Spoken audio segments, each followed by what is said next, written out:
Okay, lots of work today for the Westfalia. Well, I raised the vehicle up a couple inches on wood blocks. Got the battery disconnected. Some tools here, and the fire suppression system is located in the cover. So next step is to disconnect the air filter assembly. You got the air filter assembly removed. Pretty much easier access to the injectors. There they are. Here's the injectors on the other side. So first thing we're going to do is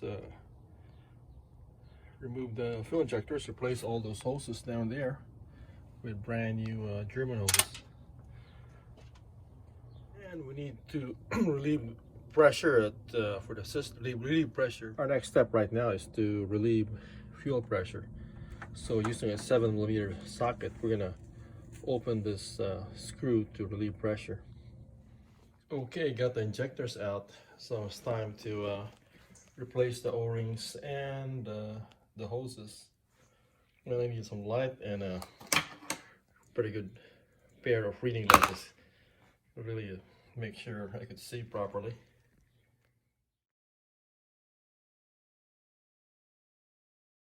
Then using the outrigger pliers, you mount all the new hoses and special clamps on the fuel rail and injectors.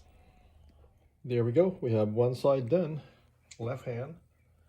Nice new hoses. Nice new outrigger clips. Now time to work on this one.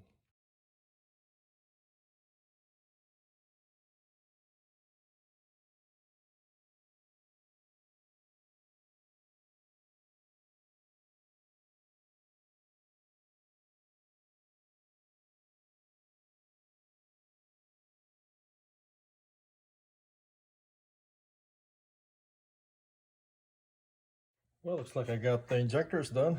Time to put them back. Okay, next step we're going to do is just reinstall the fuel injector assemblies. We'll start with the passenger side. Okay, hold on.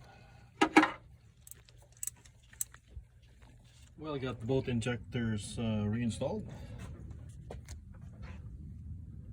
think I'll take a quick break. Maybe get a burger at In-N-Out.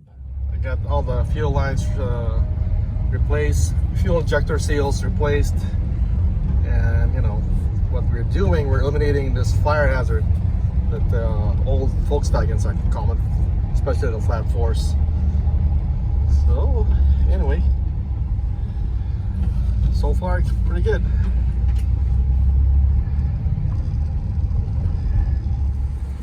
Well, I just came from a road test. Everything felt pretty good.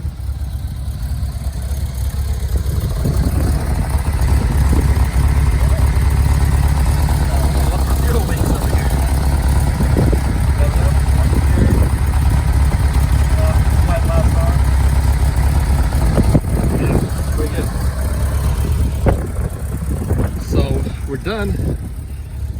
Next project would be sort of flush and change the coolant. The Westfalia's, my Westfalia. Lots of projects coming up for this vehicle.